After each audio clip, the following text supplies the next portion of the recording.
Hi guys, it's been a little while since I recorded a video like this where I'm just kind of like talking about anything, but I felt like, I don't know, today feels like the day, and this Mercury retrograde has been something. It's really been something.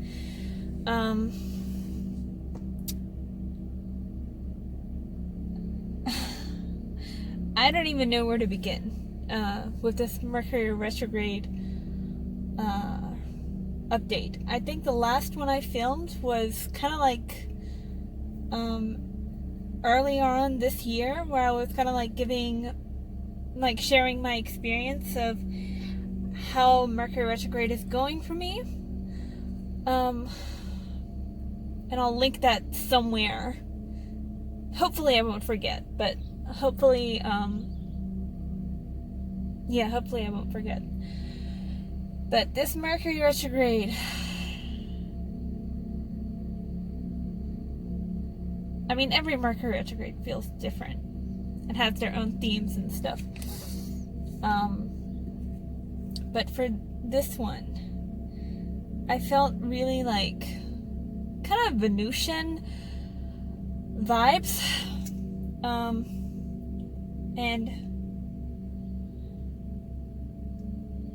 kind of like dreamy Pisces vibes.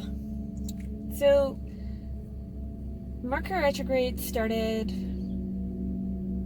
on the 14th of October, and it's ending on the 3rd of November. And the really interesting thing about this one for me is that it fell between like the time of my grandpa's 1-year anniversary of death and my birthday.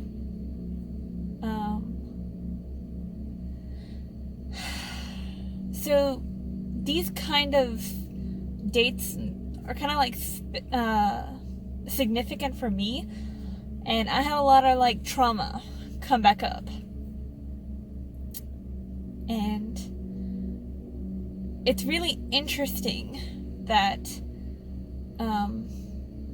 this Mercury retrograde fell between Libra and Scorpio.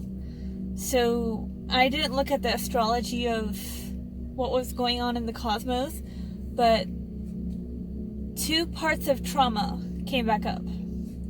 And that was a childhood trauma that I needed to balance out, and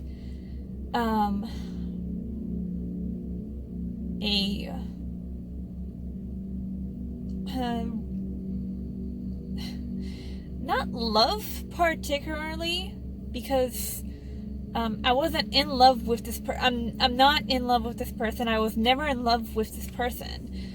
But some drama did go down with somebody. It was a weird online drama kind of bullshit thing. You know, equivalent to getting into an argument with like random people on Facebook or Twitter or something. And yeah, I blocked everybody except for him involved.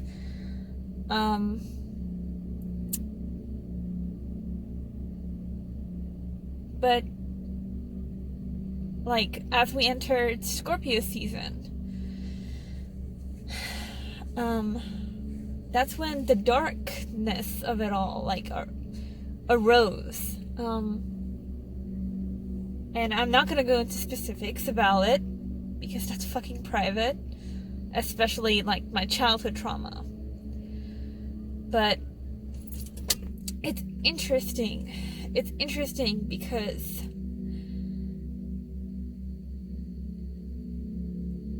it really showed me, it forced me to see that I'm not as solid mentally as I thought that I was.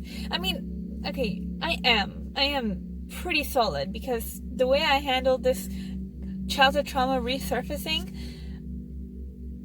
it could have been a lot worse if I was the same me from 5 years ago.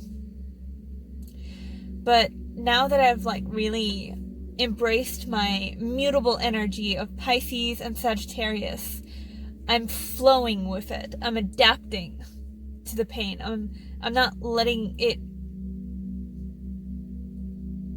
bury me alive. I'm not letting it suffocate me, and I'm only seeing, like, I'm not only seeing the positive aspect of like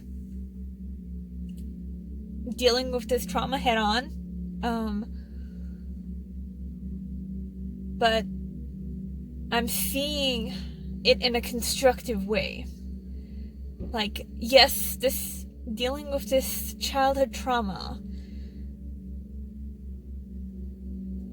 is painful, but it's also allowed me to analyze my behavior as an adult and why I hate traits in specific people. Like, why I hate specific traits I see in other people. Like, things like overly confident, overly sure of themselves. It's traits that remind me of this person who left me with so much pain and anger. And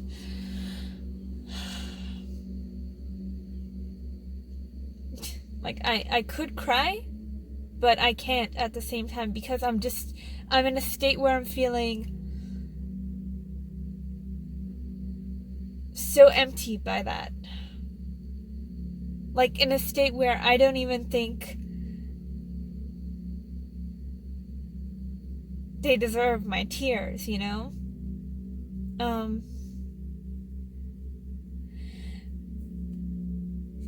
And this trauma surfacing back up has allowed me to see myself and see, like,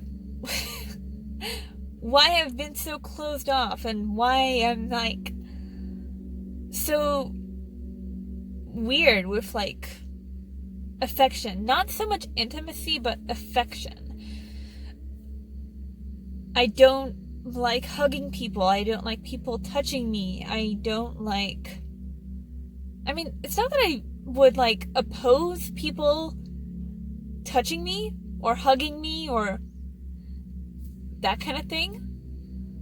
Because I don't want to remain, like, I don't ever want to make anybody feel like they're, like, it's weird. Like, I don't want to put people in a position where they felt weird for trying to, like, hug me. I don't want to, like, say, oh, I don't want to hug. I don't want to hug. That kind of thing. But basically what I'm saying is that people, like, our childhood is the reason why we become who we are as adults, you know? And I buried this pain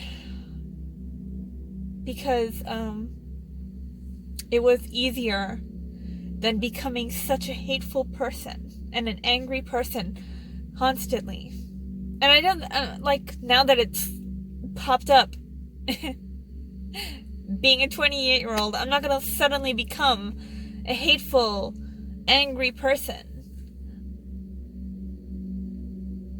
But I can see how it affected me.